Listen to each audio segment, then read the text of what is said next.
Hi guys, welcome to my first and new vlog.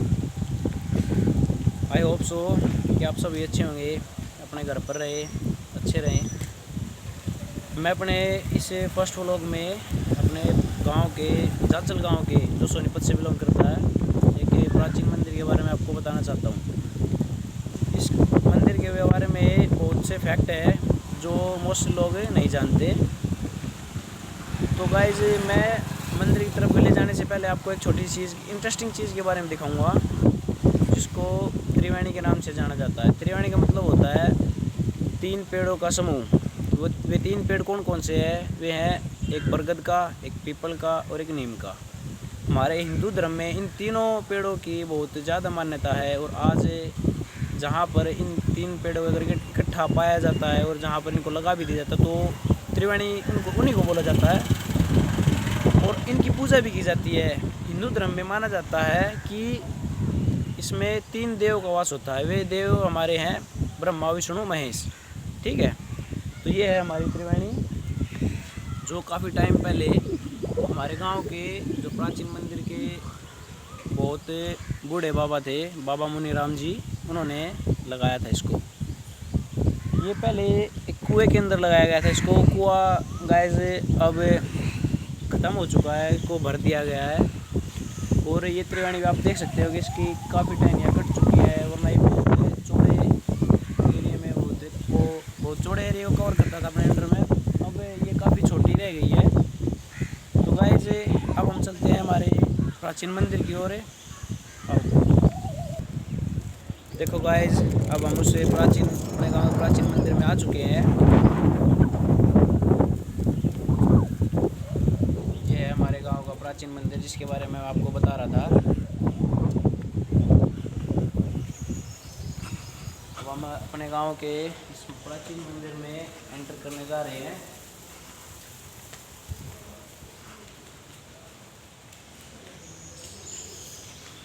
तो guys यहाँ से start होता है हम इस मंदिर के बारे में काफ़ी सारे रोचक है जो मैं आपको बताऊंगा। उससे पहले हम एक बार आपको इस मंदिर के बारे में अच्छे से जानकारी दे दें, कहाँ पर क्या क्या है, और अच्छे से आपको दिखा देता हूँ। सो गाइस, अब हम आ चुके हैं अपने इस प्राचीन मंदिर में। हम स्टार्टिंग से आपको दिखाना चाह रहे हैं। यहाँ पर काफ़ी हरियाली दिखाई दे रही है आपको, और यहाँ पर आपको एक छोटा सा गड्ढा दिखाई दे रहा है। यहाँ पर एक बहुत बड़ा नीम का पेड़ था, जो इस मंदिर के द्वार को बनाते टाइम काट दिया गया। और अब हम आपको दिखा रहे हैं हमारे मंदिर का शिवालय। और इसके रास्ते में जाते हुए साइड में है हमारे श्री हनुमान जी की मूर्ति है।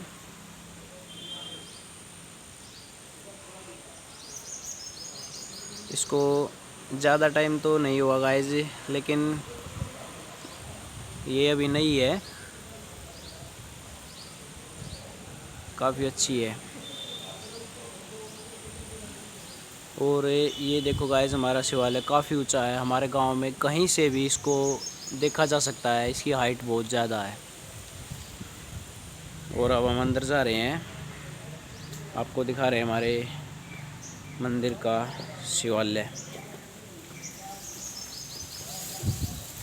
सो गाइस, अब हम एंटर कर रहे हैं हमारे शिवालय के अंदर। ये है हमारा शिवालय। यहाँ पर शिवलिंग की स्थापना की गई है, और ये मूर्ति आप देख सकते हो। ये हमारे भगवान शिव शंकर जी।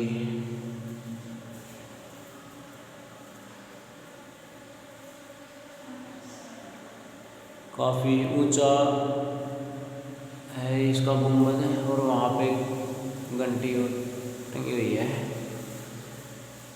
अब हम बाहर आ गए हैं गाइस, हम बाहर दिखा रहे हैं इसके बारे में। और यहाँ पर ये हमारी बूढ़ी माता जी है, यहाँ पर साफ़ सफाई कर रही है। कैसे हो माँ जी? सही है, बहुत बढ़िया। मामा के दरबार में तो सही है रहना। आप यहाँ कब से सेवा कर रहे हो भगवान जी की? मैं तो बहुत दिन तक करी हूँ, काफ़ी टाइम हो गया आपको? काफी टाइम। सेवा ठीक। नहीं करती ना इतना, इतना ही सारा है तो मुझको पूरा ठीक है जी। नहीं, बाबा के दरबार में नहीं आते थे। तो गाइस अब ये हम शिवालय के बाहर है। सेवा करेंगे तो हमारा शरीर भी ठीक रहेगा, शरीर ठीक होगा। घुमा रहे हैं इसको। 70 साल तो ऊपर हो गई, कोई शरीर में बीमारी नहीं। माँ 70 साल तो ऊपर हो गई, कोई शरीर में सो बीमारी गाइस ये हमारी माता जी ये कह रही हैं कि यहाँ पर इनकी निरंतर पूजा करने से हमारे शरीर की बीमारियाँ भी दूर हो जाती हैं। ये इनका मानना है कि ये 70 साल से इनकी पूजा कर रही है और इनके शरीर में आज तक कोई बीमारी नहीं है। आप देख भी सकते हैं कि ये कितने सही ढंग से चल पा रही हैं और अपना काम अच्छे ढंग से कर रही है, और ना इनकी उम्र की औरतें अब तक चल भी नहीं पाती। कहती शरीर सही है। यही है हमारे गांव का सबसे पहला प्राचीन मंदिर के सबसे पहला फैक्ट है। अब हम बाहर जा रहे हैं, अब दूसरी तरफ चल रहे हैं मंदिर में, और अब मैं दिखाऊंगा गाइस आपको बहुत जो इस मंदिर का सबसे प्राचीन और सबसे पहला जो वो था मंदिर था, ये है। अब इसको रंग दिया गया है और ये अब काफ़ी अच्छा दिख रहा है। पहले ये बहुत पुराना था, स्टार्टिंग में सिर्फ यही था यहाँ पर, और इसके अंदर सिर्फ और सिर्फ एक शिवलिंग की स्थापना की गई है जो काफ़ी प्राचीन है।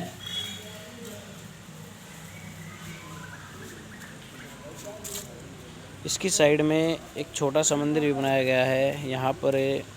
इसके अंदर गाइस एक छोटा सा इंटरेस्टिंग फैक्ट है, वो मैं आपको बाद में बताऊंगा ये क्यों बनाया गया है यहाँ पर। इससे पहले मैं आपको ये बताना चाहूँगा कि जो हमारे इस गांव मंदिर के जो सबसे प्राचीन वे थे महंत बाबा मुनिराम जी, ये उनका दरबार है।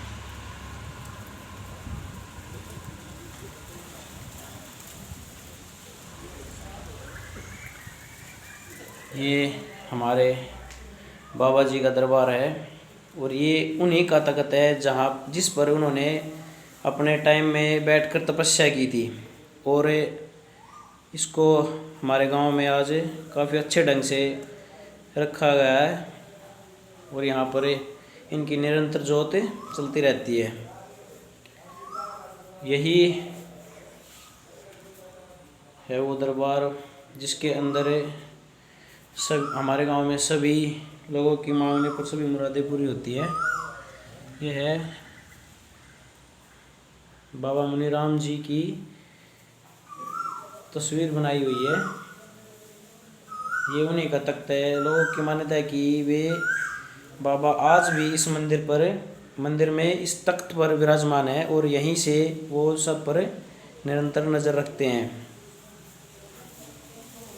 उसके बाद गाइस मैं आपको दिखाऊंगा हमारे इस मंदिर का प्राचीन धूना, जिसके अंदर निरंतर धूनी चलती रहती है। यहाँ पर ये है हमारे गांव के मंदिर का प्राचीन धूना। अब तो गाइस यहाँ पर काफ़ी अच्छा दिख रहा है, ये टाइल वाइल लगा दी है और साफ़ सुथरा दिखाई दे रहा है, लेकिन काफ़ी ये स्टार्टिंग से यही है पहले। और ये है हमारे महंत जी की मूर्ति जो अब यहाँ पर हमारे बाबा हैं, वो यहाँ पर बैठकर निरंतर अपने पूजा पाठ और धूना देते हैं। तो गाइस अब हम बाहर की तरफ चल रहे हैं, थोड़ा सा मंदिर को बाहर की तरफ दिखाना चाहूँगा मैं आपको। ये है हमारे गांव का प्राचीन मंदिर और यहाँ पर मैं आपको दिखा सकता हूँ कि गाइस कुछ लोग बैठे हुए हैं हमारे गांव के। काफ़ी हरा भरा मंदिर है हमारे गांव का। मैं अगर इस मंदिर का कंपैरिजन दूसरे गांव के मंदिरों से करूं तो ये मंदिर काफ़ी अच्छा है गाइस। यहाँ पर हर व्यवस्था की गई है। अगर बाहर से कोई अगर यहाँ पर रुकना चाहे तो रुक सकता है। यहाँ पर आप देख सकते हो कि वहाँ पर शौचालय वगैरह और पानी की अच्छी व्यवस्था की गई है, जो हमें काफ़ी मंदिरों में देखने को नहीं मिलती।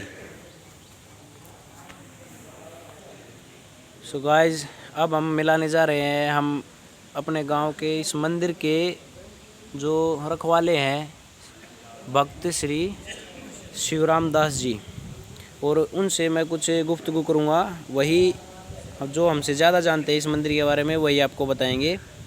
तो मिलते हैं। शिवराम दास जी जो है आगे भक्त है, बाबा जी हैं। कैसे हो भगवान? ठीक है, जय बाबा मोनीराम। आप बाबा जी, आप बताइए इस मंदिर के बारे में कुछ ज़्यादा, जो आप हमसे ज़्यादा जानते हैं वो बताइए आप। देखो, ये मंदिर के बारे में तो हम इतना जानते हैं, हम तो 3-4 साल से ही आए हैं। पहले सेवा निभा रहे थे और महात्मा गुरु प्रेमदास जी। अब यहाँ का पता चला कथा का, भाई बाबा मुनीराम जी यहाँ तपस्या की। यहाँ जमुना इस मंदिर के पास में से गुजरती थी और करने खाने के लिए भी कुछ नहीं था। तो बाबा जी ने अपनी तपस्या के बल से जमुना माता को बेनती की, भाई माँ थोड़ा इतनी दूर चले जा, भाई बच्चे मेरे कर खा लें। करने खाने का मतलब वे खेती बाड़ी करेंगे, उनकी ज़मीन तुम्हारे इस बेग में आ रही है। तो जमुना माता ने उनकी बात मान ली। तो अब जमुना कम से कम यहाँ से 5 किलोमीटर दूर रहती है। बाद में उन्होंने रल मिल के इकट्ठे रहने का बाबा जी ने बताया, लोगों को ज्ञान दिया। देखो जी, वो तो स्वयं भगवान थे बाबा मुनीराम। सिर्फ मेरे को उनकी 3 कथाओं का पता है। एक माता आई दूर से, बता रहे हैं दिल्ली के पास कोई गांव था, वहाँ से आई थी। उसकी आंख में दर्द था। बाबा जी यहाँ अपने बगीचे में अपने निराई कर रहे थे, पौधों को साम संभाल कर रहे थे। तब वो बोले, भाई बाबा हमारी पत्नी के आँख में दर्द है। तो उन्होंने मिर्च की चटनी पीस रहे थे, मिर्च लगा दी तो वो ठीक हो गई। तो उसके बाद उस बच्ची ने पड़ोसन की आंख दर्द करी तो उसके लगा दी। वो तो आंख ख़राब होने को आगे फिर बाबा जी के पास आए। तो बाबा जी ने समझाया, बेटा वो चटनी नहीं थी, वो तो मिर्च नहीं थी, वो तो दवाई थी। उसमें भी जल का छिड़काव किया आँख में, तो वो भी बच्ची ठीक हो गई। दूसरी कथा ये है, भाई बाबा जी के समय पे एक कुतिया और उसके बच्चे और एक बंदर, बिल्ली, ये सारे इकट्ठे भोजन पाते थे, इकट्ठे ही रहते थे। और लंगूर कभी भी कुतिया के बच्चों को या बिल्ली के बच्चे को किसी को हाथ भी नहीं लगाने देता था, वो अपने पास रखता। इतने यानी कि इंसान तो क्या, उन्होंने तो जानवरों को भी मिल के रहने, प्रेम से रहने की जिसकी आज सबसे ज़्यादा ज़रूरत है। हम लोगों में नफ़रत बढ़ रही है, प्रेम से रहने की शिक्षा दी है बाबा जी ने। एक पुरातन कथा बाबा जी के बारे में प्रसिद्ध है, जो आज के अपने नौजवान नहीं जानते, वो पुराने बुजुर्ग जानते हैं। तो बाबा जी तब यहाँ मुसलमानों का थोड़ा ज़्यादा दबदबा था, तब बाबा जी शंख बजाया करते थे। तो उनसे बाबा जी से चिढ़ते थे, तो बाबा जी को कुएं में गिरा दिया। और बाबा जी कुएं में कम से कम 24 घंटे भगवान के नाम पर अपना भजन करके बचे। तो गांव के लोग गए अपना उधर काम धंधे के लिए, तो देखे बाबा जी तो है नहीं। जब देखा कुएं में बाबा जी थे और उनको निकाला, यहाँ ले आए। वहाँ भी एक जब वो ये बाबा जी गंडे तवीत नहीं बनाते थे, वो अपने गंडे तवीत बनाते थे। बाबा जी तो कहते थे, बेटा राम का नाम लो, धोने की बबूत लो, ओम नमः शिवाय का जाप करो, ठीक हो जाओगे। पर वो चिढ़ने लगे। एक दिन बताते हैं, भाई वो आए 4-5 बदमाश आए बाबा जी के पास। बाबा जी को बोलने लगे, बाबा मुनीराम जी को, भाई तुम ये बंद कर दो, नहीं ये कर देंगे, वो कर देंगे, मार देंगे। तो बाबा जी ने बोला बेटा रुक जाओ, अभी शेरनी आएगी, मैं उसका दूध निकालूंगा, तो तुम कान पकड़ लेना, दूध पी के हम बात करेंगे। तो 8-10 जो लड़के आए थे उस समय के बदमाश थे, तो जब देखा बाबा जी ने बुलाया, माता की बच्ची आ जा, तुरंत एक शेरनी जंगल में से आई और बाबा जी कमंडल लेके खड़े हो गए। बाबा जी के कमंडल में अपना दूध दिया। वो तो शेरनी को देख के ही भागे, कान किसने पकड़ना था। ये है बाबा जी की कथा। साधु महात्मा दुनिया में आते हैं संसार को प्यार से रहने का, नशों से बचने का संदेश लेके। हम लोगों को भी इनकी शिक्षाओं पे चलना चाहिए। जय बाबा मुंडा। सो गाइस, मैं आपको स्टार्टिंग में इस छोटे से मंदिर के बारे में बताना चाहता था। तो अब जो बाबा जी ने एक बंदर, लंगूर बंदर के बारे में आपको बताया था, ये उन्हीं की समाधि बनाई हुई है। ठीक है, तो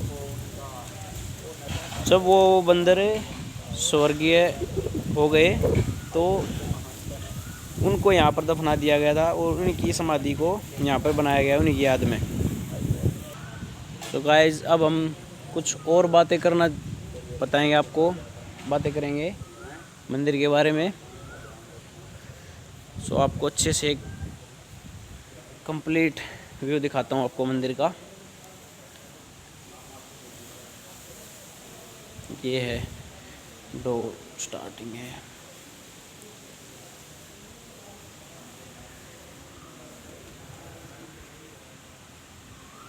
ये देखो कितना अच्छा मंदिर है, यहाँ पर कितनी हरियाली है, कितनी साफ शुद्ध हवा चल रही है। अब हमें व्लॉग बनाते हुए भी अच्छा लग रहा है।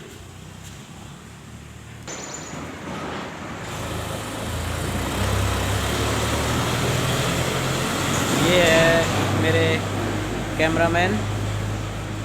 सो hello guys, my name is Tanishk Upadhyay and I hope आप सभी को हमारा ये ब्लॉग अच्छा लगा होगा।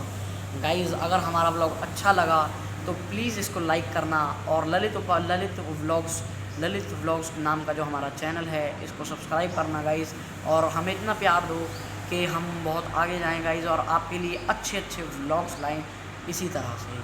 So thank you.